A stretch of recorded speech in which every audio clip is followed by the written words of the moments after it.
The Three Signs of a Miserable Job by Patrick Lencioni.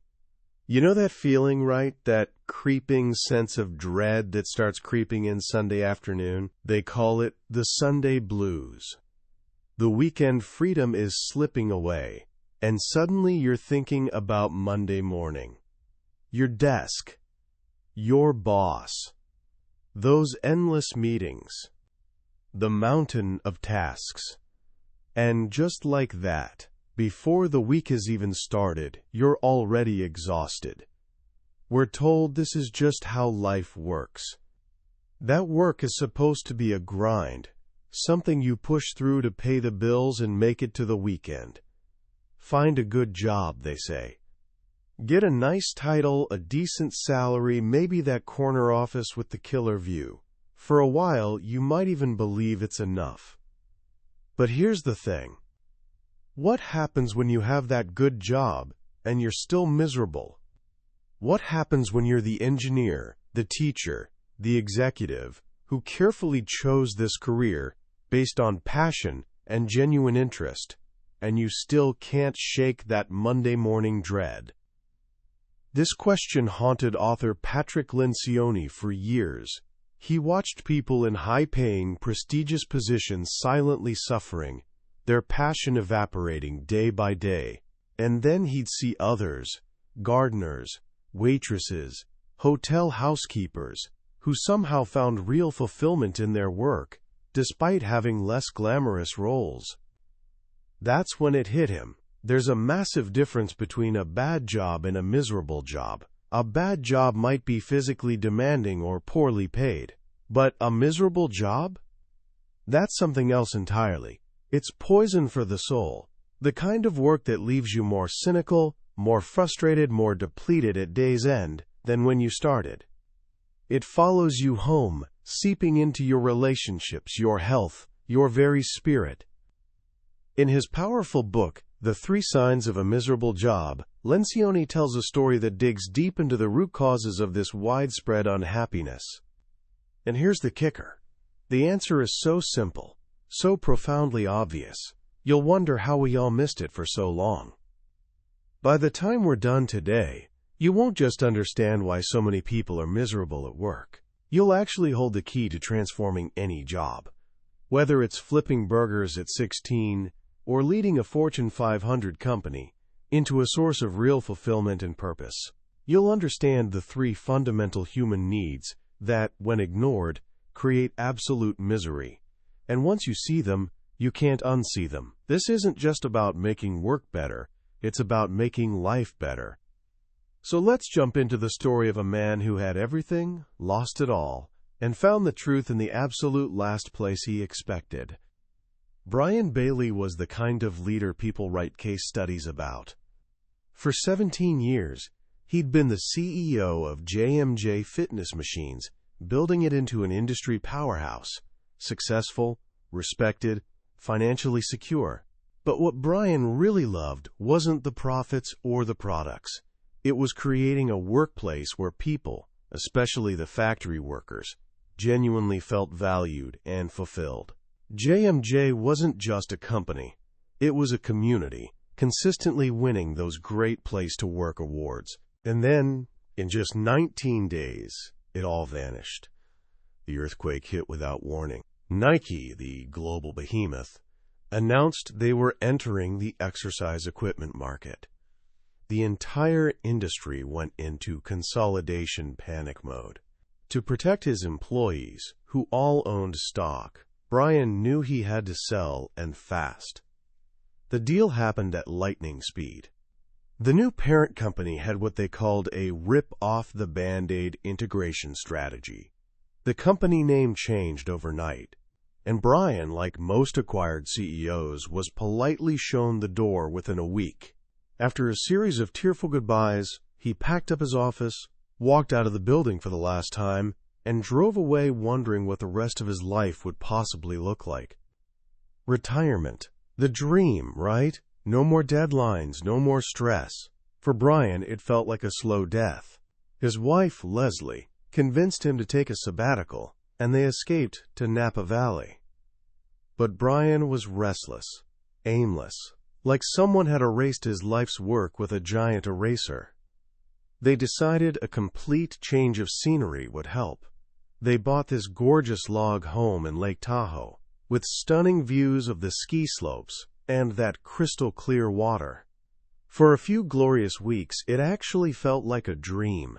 They were energized, planning a life of winter skiing and summer golf. Then reality came crashing down, literally. On his fourth day back on the slopes, a fatigued Brian took a nasty spill, tearing ligaments in his knee. His ski season was over before it started. He was stuck, laid up for weeks, trapped by his injury and one of the heaviest snow seasons in 50 years. The idle time became torture. He found himself fighting off depression. Eventually, he realized his biggest problem. He desperately needed a problem. He craved a business challenge to solve, a team to lead, a purpose to drive him forward. A jail is still a jail, he told Leslie, even if it has satellite TV and a picture window overlooking Lake Tahoe. One evening they ordered takeout from this local Italian place called Gene and Joe's. Kind of a tired-looking restaurant, a little tacky, but the food was decent enough. When they got home, they realized the order was wrong, missing a salad for the second time. Brian drove back to get it. He walked inside. The place was nearly empty. Worn carpet, ancient cash register, and this handwritten sign taped to the counter. Help wanted, cook, delivery driver, weekend manager. Brian smiled at the misspelling, but he felt this wave of melancholy. This place wasn't thriving. It was just barely surviving. The employee at the drive-through window, a guy named Carl who looked to be in his 40s, was completely checked out, almost robotic. He mumbled, moved without any energy, showed zero emotion. Brian looked at him and the other zombie-like employees and thought, what in the world gets these people out of bed in the morning? That question planted a seed. Brian, restless and hungry for a problem to solve, became obsessed with this little Italian restaurant. He started reading business journals again, feeling that old fire rekindling. He felt this surge of determination, this need to prove that his success at JMJ wasn't just luck.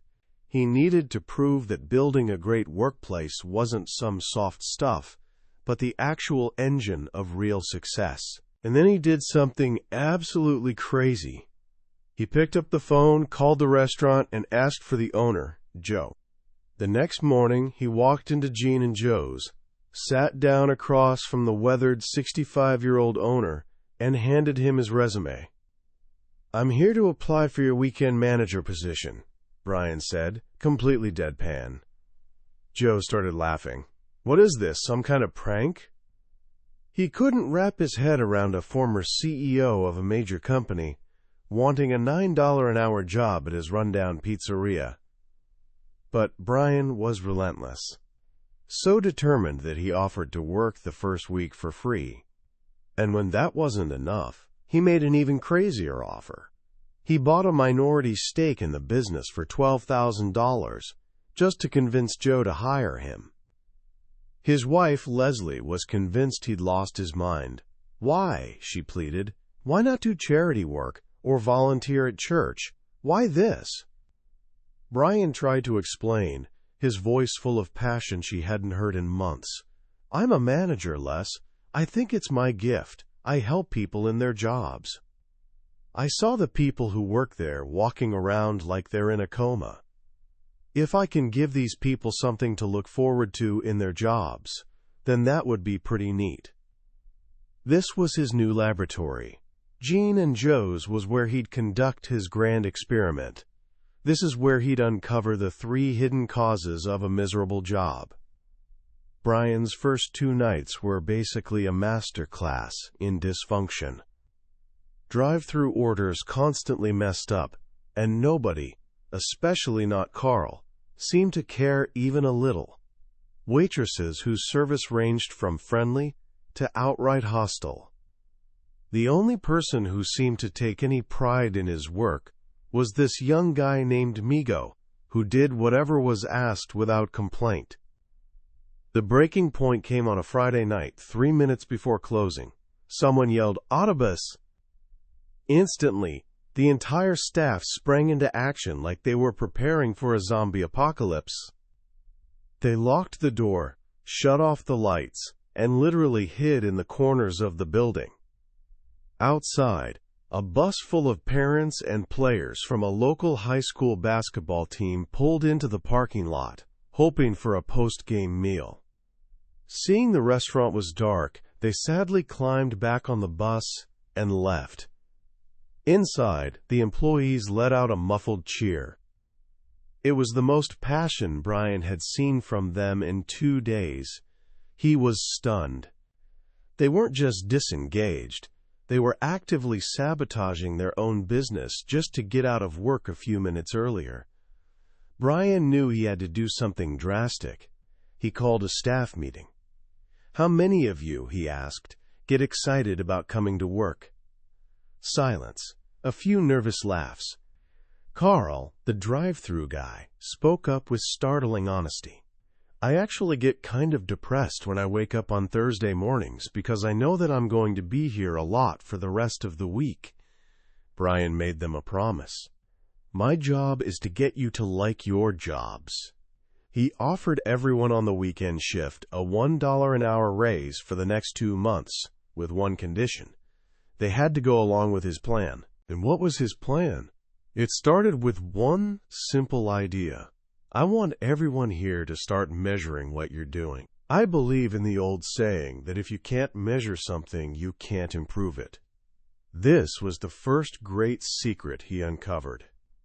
The first sign of a miserable job is what Lencioni calls immeasurement. Think about it.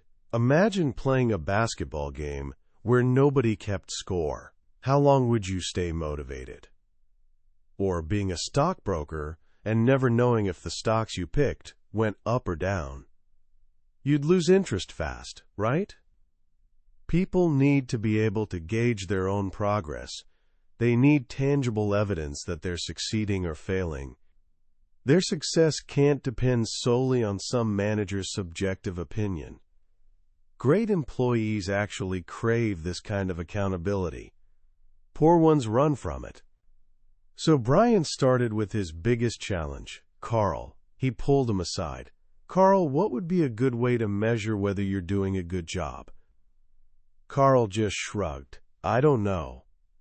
Brian guided him. They decided one measurement would be the number of orders he got right, with 0 errors. But that wasn't enough. Brian wanted to measure the human connection. "What about," Brian suggested, "if you make a note of the number of times you make people smile when they come through the drive-thru?" Carl looked at him like he just suggested juggling flaming pizzas. "Smile?" "Sure," Brian said. "And if you get one of them to laugh, that's worth 4 smiles." Carl was skeptical, but that extra $1 an hour was pretty motivating. He agreed to try. Brian did the same for every employee.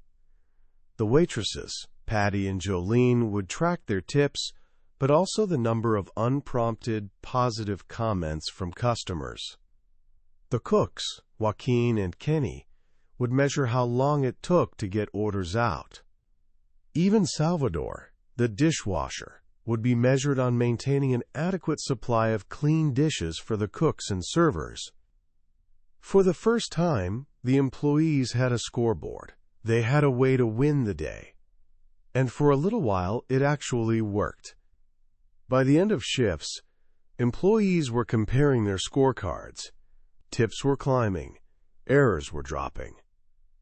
But then, one Saturday night, Brian asked Carl how many smiles he got.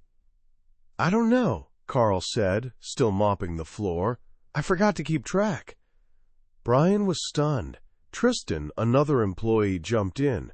"How about $1 an hour, dude? Just do it." But Brian knew the problem went deeper. The motivation wasn't just about the money. His program was missing something crucial. Measurement was a good start, but it wasn't enough to make people truly care. He racked his brain. What else had they done at JMJ? He realized it wasn't just about what they were doing, but why they were doing it. This led him to the second sign of a miserable job: irrelevance. Everyone needs to know that their job matters to someone, anyone. We have this fundamental human need to be needed. We need to see a connection between our work and the satisfaction of another human being. Without it, even the most exciting job becomes a hollow, soul-crushing routine. Ryan called another meeting. This time, he didn't talk about numbers. He talked about making a difference. He asked the waitress, Jolene, "Who do you serve, and how do you make a difference in their lives?" At first, the answers were pretty basic. She helps customers by bringing them food. But Brian pushed them deeper. He asked them to think about times they really helped someone. Patty, the other waitress, shared this powerful story. She told them about a young mother who came in with 4 rowdy little boys. The kids were a handful, and then the youngest one knocked a whole pizza onto the floor. The mother looked like she was about to cry. Patty didn't just clean up the mess. First, she calmly but firmly told the boys to listen to their mother. Then, she assured the frantic mom that the second pizza was on the house. Finally, she brought out 4 small pieces of pizza dough for the boys to play with, and poured the mother a free beer. Her coworkers were genuinely impressed. "Awesome," Tristan said. "So Patty didn't just bring that lady food," Brian explained. "She helped her get through a tough spot in her day." This was the breakthrough.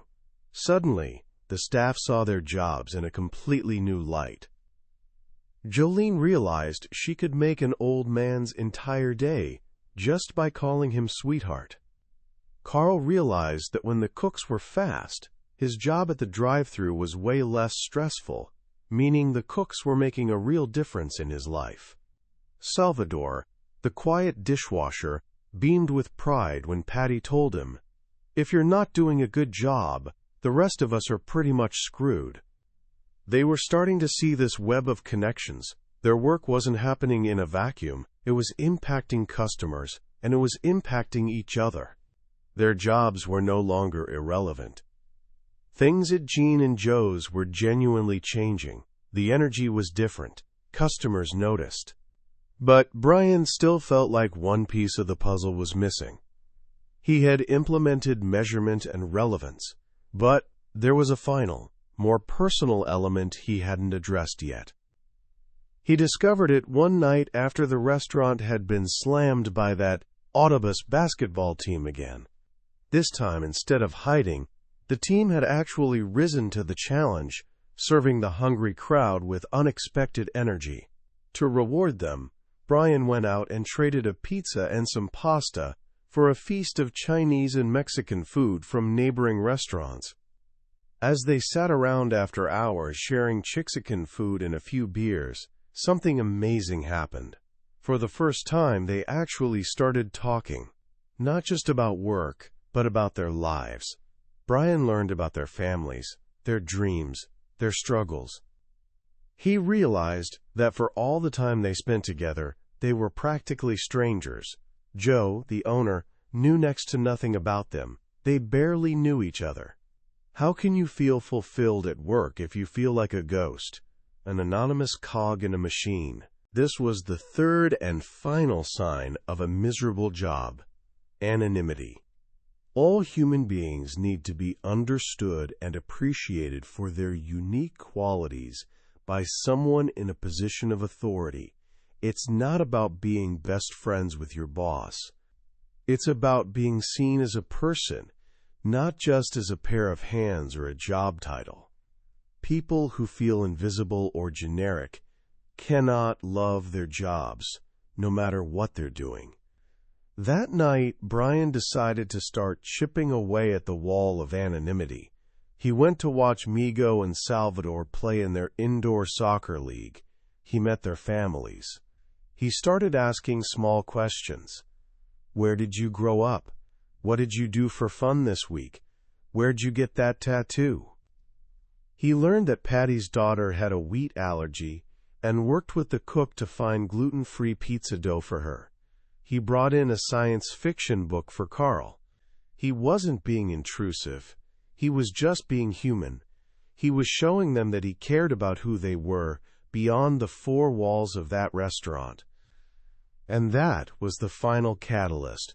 With all three elements in place, immeasurement, irrelevance, and anonymity all addressed, Gene and Joe's began to truly transform. The employees started taking a genuine interest in each other, creating a culture that was actually self-sustaining. Migo, that young utility guy, began showing real leadership potential. The story of Brian Bailey doesn't end there, though. After proving his theory in the humble setting of a pizzeria, he gets a call from his old acquaintance, Rick, an investment banker. A regional chain of sporting goods stores, Desert Mountain Sports, is failing badly. It's plagued by crazy high employee turnover and terrible customer service. They need a new CEO to turn it around. It's a much bigger stage, with college-educated store managers and a corporate headquarters. But Brian walks in and sees the exact same problems he saw at Gene and Joe's, just dressed up in nicer clothes and fancier job titles. The managers are burned out. The employees are completely unmotivated. He brings his simple three-part model to the executive team. At first, they're pretty skeptical. They roll their eyes. They think it sounds like preschool. They want a complex financial strategy, not a lesson in basic humanity. But Brian holds his ground. Management, he tells them, is not an extra activity you do when you have time. It is the job. He teaches them how to fight anonymity by actually getting to know their people. He shows them how to connect their employees, work to a relevant purpose. He helps them create simple, immediate ways for every single employee to measure their own success. And just like at that little Italian restaurant, the culture at Desert Mountain Sports begins to shift. Revenue starts climbing. Stores that were slated for closure are suddenly kept open. The company that was on the verge of collapse is suddenly thriving. In the end, Brian Bailey proves that the principles of job fulfillment are genuinely universal. They apply to a dishwasher, a wide receiver, a vice president of marketing, and a CEO. The work itself doesn't determine whether a job is miserable. The management does. The story wraps up with Brian receiving a package in the mail. It's from his old friends back in Tahoe. Inside are 2 t-shirts. On the front is a picture of 2 smiling faces with new words printed underneath, Migo and Joe's. The experiment wasn't just a success. It had created a real legacy. So what do we actually take away from this powerful story? What is Patrick Lencioni really trying to teach us? I think the most profound insight is that job fulfillment isn't some luxury. It's a fundamental human need. And the responsibility for creating it doesn't lie in complex corporate programs or extravagant perks. It lies in the hands of one person, the manager. Lencioni calls management a ministry, a service to others. A manager has the power to impact the emotional, financial, and even spiritual health of their employees and their families. What an incredible responsibility, and what an incredible opportunity. The 3 signs, anonymity, irrelevance, and immeasurement, are so beautifully simple because they speak directly to our core humanity. First, anonymity. We all want to be seen. We want the person we work for to know at least a little bit about our lives, our passions, our struggles. When a manager takes genuine interest in you as a person, it sends this powerful message. You matter here. You're not just a number on a spreadsheet. Second, irrelevance. We all need a purpose. We need to know that the hours we pour into our work are making a difference in someone's life, even if it's a small way. It could be a customer, a coworker, or even just your boss. A great manager is a storyteller, constantly connecting the dots between an employee's daily tasks and the larger human impact of their work. And third, immeasurement. We all need to know if we're winning. We need a clear, objective way to measure our own contribution. When we can see our progress, when we can feel a sense of accomplishment based on our own efforts, we develop this sense of ownership and pride that no pep talk can ever replicate. So what can you do with this right now? Whether you're in school, starting your first job, or leading a team, you can start applying these principles today. If you're an employee, don't wait around for your manager to figure this out. Take the initiative. Share with them a little about who you are and what you're passionate about. Ask them, how does my work really help you or the team? And work with them to create a simple way to track your own progress. You actually have the power to manage up and help your boss become the leader you need. If you are a manager or aspire to be one, your path is crystal clear. First, do an honest self-assessment. Do you really know your people? Do they know why their work matters? Do they have a way to measure their success? If the answer to any of these is no, your mission is to change that. Start by having simple, human conversations. It might feel uncomfortable at first, but it's honestly the most important work you'll ever do. That was a deep dive into The 3 Signs of a Miserable Job by Patrick Lencioni. We've walked through the core story and unpacked the 3 principles that drive job satisfaction. But let's be honest, hearing me talk about it is like looking at a picture of an amazing meal. The real nourishment comes from tasting it yourself. The stories, the dialogue, those subtle moments of discovery in the book, those are things a summary can only hint at. This overview is your map, but the real treasure is found by taking the journey yourself. If any part of Brian's story or the 3 signs resonated with you, I genuinely encourage you to pick up a copy. Reading it isn't just about learning a new management theory. It's about fundamentally changing how you see the world of work and your place within it. The link to the book is in the description below. Also, if you found this summary valuable and want to continue exploring the ideas that shape successful people and organizations, please take a moment to hit that like button and subscribe to the channel. That way, you won't miss our next journey into another life-changing book from the billionaire's bookshelf. Let's keep growing together.